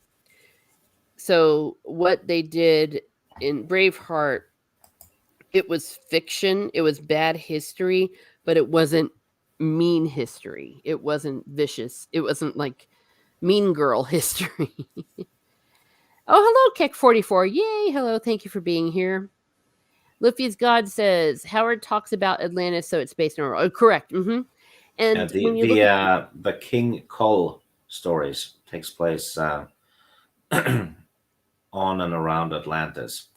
The King Cole stories, though, takes place millennia before the Conan stories, so they're all in the same world, which means since it's a prequel to our world, right?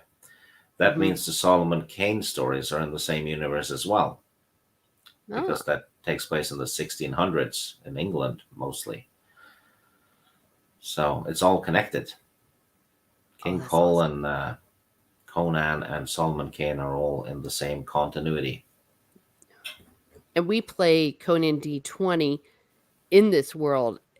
And there's places like there's the Scandinavian place, there's Africa, and right now we're in Egypt, the Yep. equivalent of Egypt. I was in the equivalent. My character's in the equivalent of the Roman area. Her name's Antelia.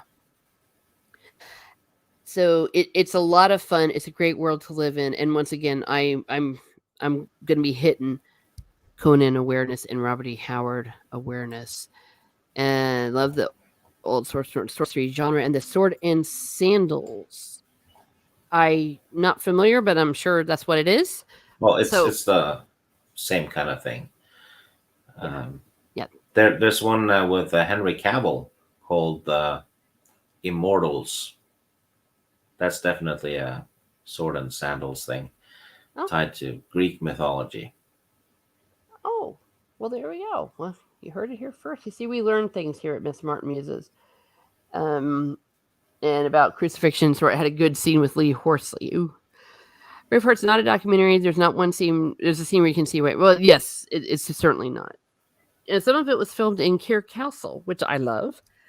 Archer Collin, I wasn't aware of the minivan. Thanks, and the problems start when people take it to set. Well, yeah, and I maybe that's a discussion for another time because historical movies really do shape people's perception. I don't know how many times people said, but this, but this, but this, and then I would finally say, did you see that in a movie? And it turns out they're basing it on a movie. So there's a debate about that. There's definitely a debate. It is very frustrating as a historian because you can't really fight popular culture. Sword and Sandals is a biblical classic. Okay. Oh, thank you. Yeah, Yes. Yeah. lots of romance and stuff.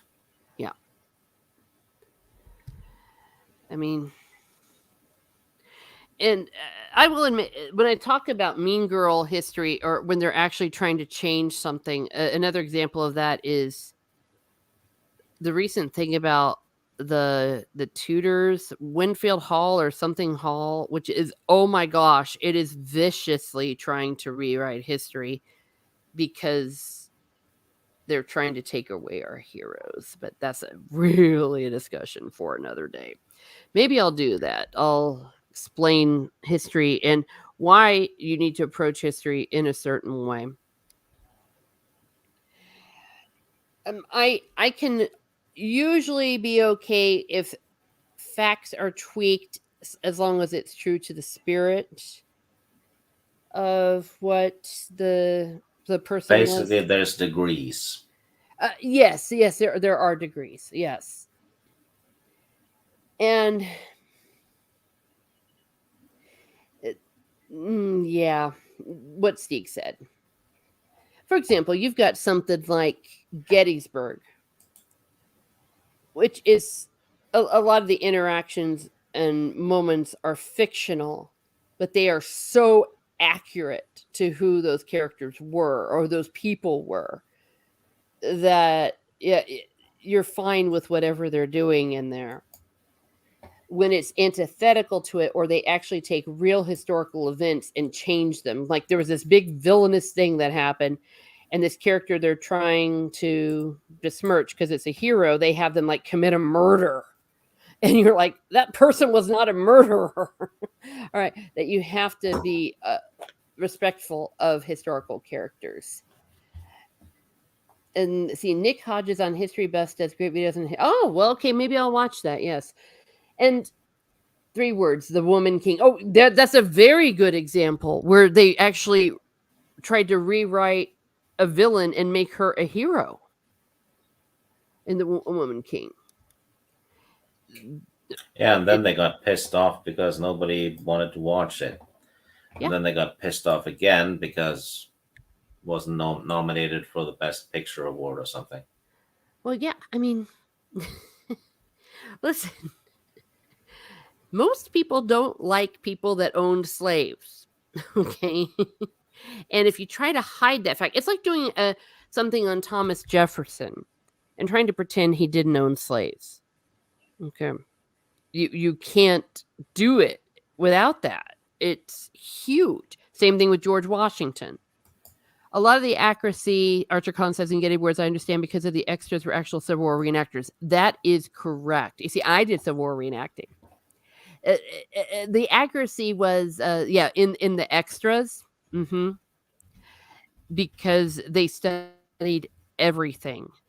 But the actors and the writer and the director really got into the history. Like Jeff Daniels, he read like a gazillion things on Joshua Lawrence Chamberlain, and he friggin' became Joshua Lawrence Chamberlain. It was creepy. He was channeling him, and it's a crime that he did not win, or at least be nominated for a Best Supporting Actor for that.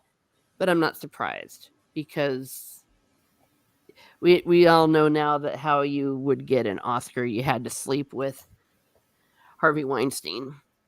The best thing about that was where most of the complaints come from. Oh yeah, yeah, that's it. Yeah. So that's what we don't like, but we do like good history. I'll just throw it out here. What I consider good historical and almost completely to the events. Gettysburg is one of them. Um, I'm thinking about historical. Oh, A Man for All Seasons. Man for All Seasons was good. Portions of the Tudors. It's so you can really tell when you watch the Tudors what is factual and what is not.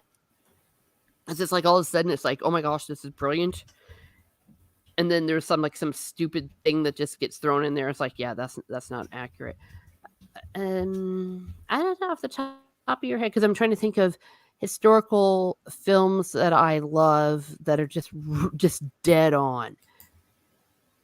Steve, I don't know. Do you have any off the top of your Well, head? the John Adams miniseries, maybe, Oh, yes, yes. The John Adams miniseries was amazing. and maybe Glory. Yes, yes. Though I'm not sure about the slave. I think that those were like fictional characters. You know Yeah, what I mean? I would need to double check on that.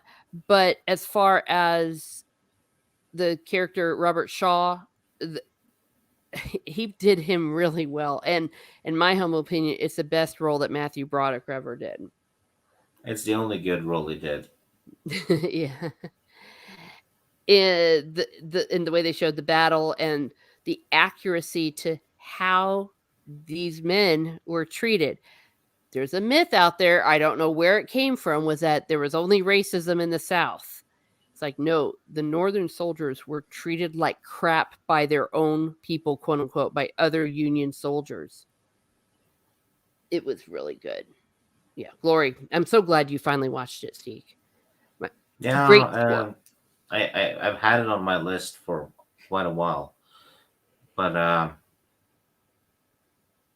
had other things to watch before. Basically, I got sidetracked with 80s action movies. Hmm. Yeah, it happens. We all go through phases. Tommy says, my parents are partly at Gettysburg. They love going to the place. Or partly at. I'm not in. Partly, Okay. Well, oh yeah, I loved going there. I've been there twice. I would love to go more. It's one of the best preserved battlefields there are. I went to Little Round Top and I ran down. Let me this way: when you try to run down Little Round Top, you'll realize these guys were totally on adrenaline because I nearly killed myself and I didn't really run properly because it is rocky. oh, Tommy says his parents' ashes are at Gettysburg. Oh, oh, that's what you mean. Oh, duh. My fault. I see the context. Well, I'm sure a lot of people do that. I had some friends that spent their honeymoon there. It's like stepping back in time. I saw Boromir Thumbell and had to stop by. Oh, okay. Well, just for you, I did go through Boromir and about 1,000 Farmers. Look, there's Jesus. Mr. Knightley, Brandon. Oh, there's Mr. Knightley. Colonel Brendan. Here you go. Here's some Boromir. We love Boromir here at Miss Martin Muses. History is written by the Renners. So there's a lot of BS out there. Yes. And right, Isn't it interesting that all through modern history, the good guys always won against the really, really, really bad people? yeah. The bad people have never won in modern history. Very odd. Well, they don't make for good movies, I suppose. It's kind of depressing. Oh, which brings up Brandon Brothers. And Apollo 13, I think, was very well done. Apollo 13 and the From Earth to the Moon. Just to throw out something about what happened to the Spanish princess that was just really bad. They had it that St. Thomas More was having an affair with Margaret Pole, or very tempted to have one. And it's just like no historical facts about that. She just wanted to do that to shit all over St. Thomas More because then Have she you had him watched do other things. Texas Rising? No, you've told me I should see that. Devil's Den area, no way. Yeah, I had a boyfriend in college. He was a trumpet player, and he had gone to Gettysburg before I met him. How And old was he? If he how was old playing was? the trumpet at Gettysburg, he Oh, must have at been the very old. at the battlefield. Oh my gosh! I was thinking he was 19, but he played taps there. 119. Oh, shut up! It was a long time ago. Gee whiz. Uh, what was the year uh, of- of- of- when It, Gettysburg happened? 1863. It was July 1st, 2nd, and 3rd. So 1863. Here's something scary. On average, a human being lives for 80 years, right? Yes. So Gettysburg was 3 people ago. Yeah. It's You're not not that wrong. long ago if you think about it like that. No. I mean, my grandfather, he fought in World War II. He was born in 1922. His grandparents were old enough to uh, be alive during that time, and I think it was the great grandparents that fought. Um, but what I was trying to say before Steve got all hung up and had to say how old he was, he played taps at night as night was falling at Gettysburg, which is pretty badass. I'd love to be able to play taps, but I can't play trumpet. I'm terrible at brass instruments. Archer Collin, historical film shows can get people interested in the subject, which is good as long as they don't pretend to be accurate where they aren't. That is, yes. And like I said, when they take a historical figure and deliberately try to defame them, they did that also. Well, anything by Philippa Gregory, there is complete horrendous, because she had it in her head that Richard III wasn't a bad guy. So she made the mother of Henry VII be like a bloodthirsty psycho murderer. It's just not true about who she was. She actually was a very progressive woman. She founded many colleges in London, and there was no evidence that she was a murderer. Was she ambitious for her son? Yes, but she did not kill those 2 little children. And then A they had lot her. of historical fiction stories Mhm. tend to have the history part correct, Mhm. but they insert the fiction into it by having the main character be a part of Yeah. what happened. But Yeah. a lot of them still keep the history intact. So it's weird that they can't do that on screen Mhm. when people take great pains and in doing that in books, right? Yeah. Well, it's on purpose. And they're doing it with our heroes right now, fictional heroes and real heroes. I anticipate if they were ever to do another movie about the founding fathers, they would write stuff in there that they were, well, psychopaths that beat their wives and all sorts of stuff. And Alan Rickman. Oh, Dreaming Tabitha. Hello, yay! Alan Rickman, all in one string girl. I'm saying, okay, where were you? Because no one else was appreciating all my pictures of Mr. It's Knightley and it, Colonel. it, it would be ironic if the painter had a stroke.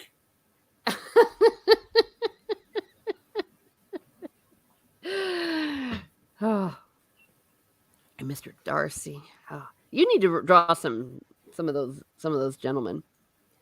The wrong brother died. Oh, poor Faramir. Oh, poor guy. Archer Collin. For the most of his history, the Bayeux Tapestry is a great example of losers getting into propaganda. Yes. But isn't that an impressive tapestry? Holy crap. When I do my Teresa travels from at Bayeux, of course, there's no pictures of the real Bayeux tapestry because you can't take it, but it is one impressive piece. I'm assuming you've probably seen it because you're relatively close.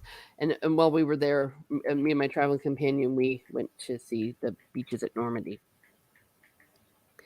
Let me see. Why is it that treason never prospers? Because if it prospers, none care to call it treason. Just ignore anything from the BZC for the last few years. Black Ramble Internet. Yes, exactly. Yes, because they're changing. They're trying to defame our heroes, and I think it's very interesting that a lot of the stuff against Thomas More started right when there was a lot of attacks on freedom of conscience, because that's what he is known for. A lot of people don't understand him because they don't, but he wasn't perfect. No, it was the 15th century, but he was the start of that, and that they're trying to make up crap about him. I mean, if it's true, it's true, but making stuff up. Yeah, Black Anne Boleyn. You see, that's the problem. Anne Boleyn wasn't black. Yeah, I wish black actors and actresses would start waking up to this, because they're not put in those roles for their acting chops. They're in there to be a prop, a And to political prop, yeah, and to be a puppet and and a middle that's finger. it could not be more insulting towards very talented black actors and actresses who have studied their craft, and then they're getting parts not based on that but based on their skin color, to be used as a poster girl or a poster boy for a political statement. Mm-hmm. It is insulting, you know. Yeah. And with all the writing power in the world, why is it so difficult to come up with great parts for characters that happens to be black or Asian or whatever it is, you Mm-hmm. know? Yeah. Everything you just said. However, it's so hard to break into things or to be a lead in a role. I can see why it's very tempting because the competition's so high. But everything you said, yeah. And yeah, Tommy, good points about Paul Revere. Archer Carlin says, I have to admit, a lot of my historical knowledge comes originally from historical murder mysteries, especially where the author knows their subject. If you're talking about historical fictional murder mysteries, Cadfile is, oh my gosh, he knows what he's doing. Or the writer, she was a woman. Dreaming Tabitha, Sean Bean, Alvin Night Hollywood Crushes. Girl after my heart. You're working on a Snape. Oh my gosh, Snape. Always. We, you know what? Maybe you're the one I need. Let's find each other in the DMs because I need to have some women just do a drooling session over all these characters. Doubly misnamed, of course, not made in Bayeux, and it's embroidery, not a. Yeah, Hound Priest House needs some hus woofy woof woof, Miss Martin, and everyone. Yeah, I'll tell you, if you want to know some really good history, go to a reenactor. Okay, definitely the social history. Okay, let's just go back and and streaming Tabitha this year. She'll appreciate these pictures since, you we love our dogs here at Miss Martin Muses. Hello, Woofy Woof Woof.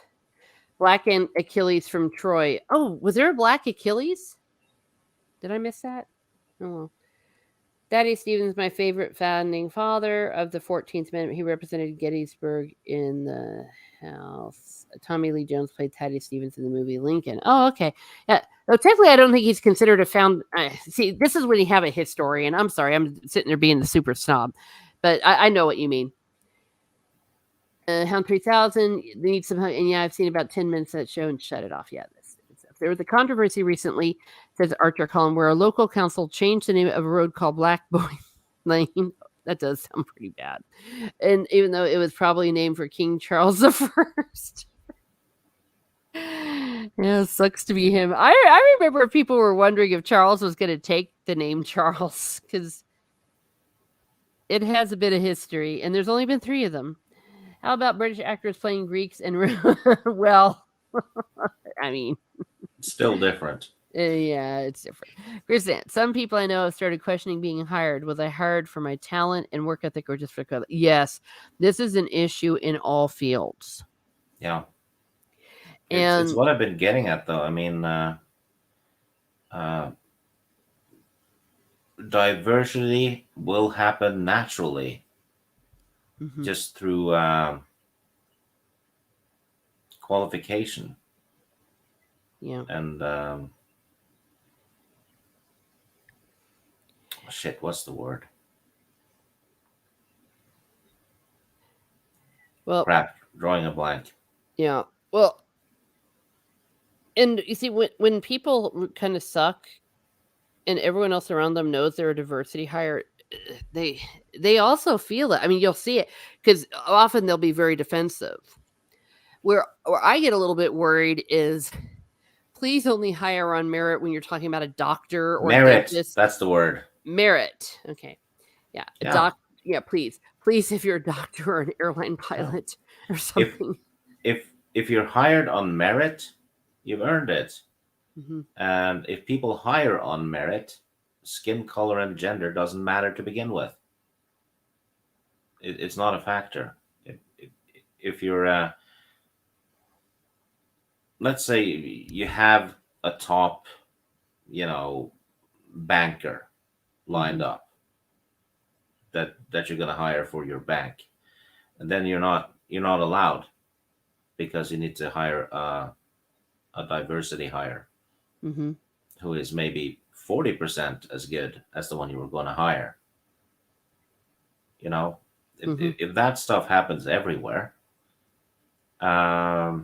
society is going to collapse pretty soon through incompetent people.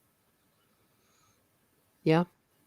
Well, and like I said, I want the pilot flying my plane to be the best in their. Yes. Please don't have someone who's hire the best pilot. If the best pilot is an African American woman, then that's the best pilot. Yeah. Doesn't Same matter. thing with doctors. Now, I think historically, and this is true, that there were barriers, there were racial barriers and sex barriers, but that's not what we're dealing with nowadays. Yes, there absolutely used to be. But that's not today and not in America, maybe in other places.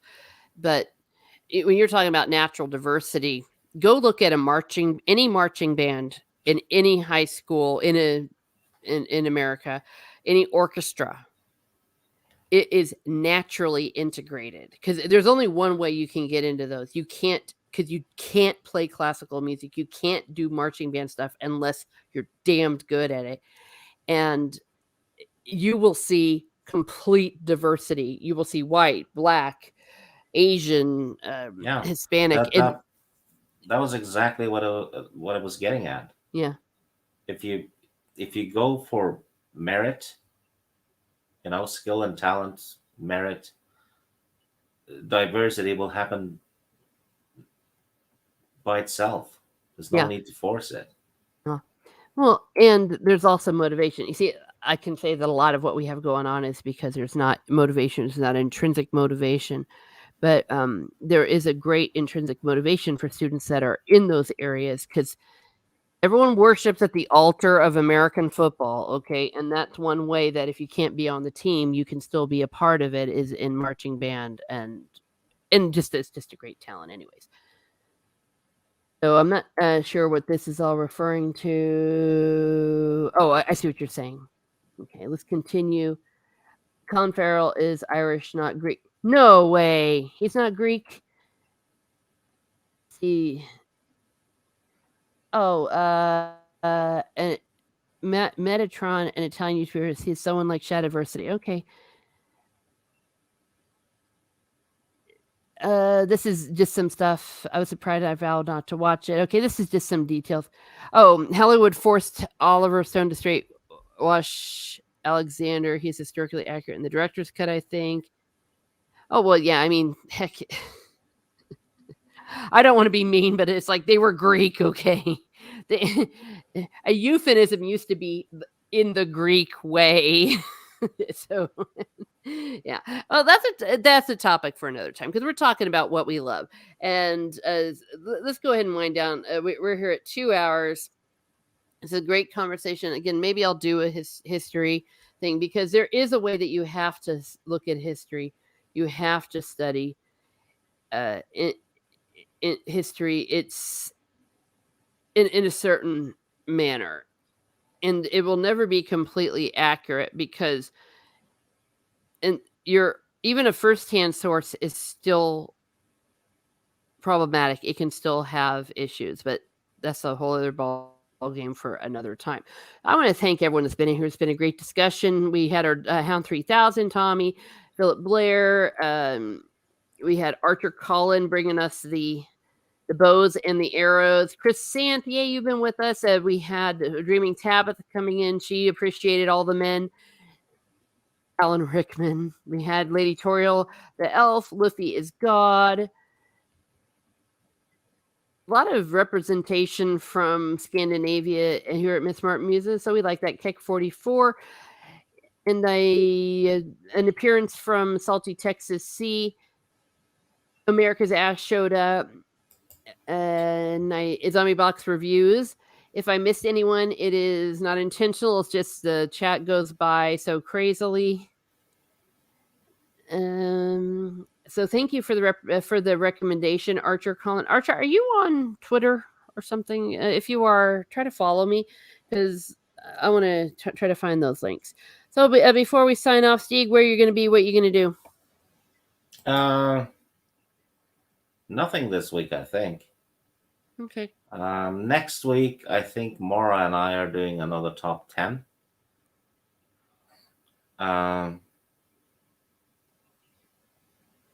Think so, anyway. Yeah. And we're back with the Shannara book stream on not this Saturday, but the next one. Oh, yes, correct. Because I will be flying literally. And damn it, they don't let you live stream from an airplane. I used to. I got away with it once. It was before they got rid of you couldn't when you could still live stream with your phone. And then they changed it that you had to have 1,000 subscribers. And it was before they started forbidding it on an airplane. So I did one live stream, but no live stream this Saturday. I will be on an airplane on my way to Florida. But I have some live streams coming up. They happen if I can make them happen. It depends on my schedule, whether it's going to be a mid-afternoon, a mid-morning, a midweek, a midnight. Musing serial killers they're ready to go. The 12 common traits of serial killers, a Catholic explaining of the Mass, since if you've been paying attention, apparently you're now a violent extremist. See, we're all going to jail. So I figured it would be time to maybe Catholic explain what they're talking about. Anything else I got going on? I've got my video tomorrow. I have 2 letters of Tolkien coming up. I haven't decided which one's going to debut tomorrow. It will be either on Galadriel and what Tolkien had to say about the meaning of the Lord of the Rings. Another one of those. He said it several times, but apparently people are too slow, and there's another word for that I won't say on my channel, that keep trying to say Tolkien didn't say that. And I'm like, he said it 1,000 times. He let us know what Galadriel was all about. You don't have to. He let us know what his story was all about. And then one on my boy Faramir. What was he doing? What was Aragorn doing after the events of the Return of the King? The role that they played together as brothers. So good stuff. Maybe I'll do that one tomorrow because I've been talking Faramir so much. And look at Boromir. I could just look at him all day. Imagine if he'd have lived. Ah, what a guy. And Faramir shows you don't have to be a horse's ass if you're the spare. Unlike stupid Harry. Oh, that's my name. Is your Twitter name the same? I have an account, but generally use Discord. Okay. I am at Teresa 2_ Martin. I'm typing it in there. What it looks like, and voila. So you can find me on that on Twitter.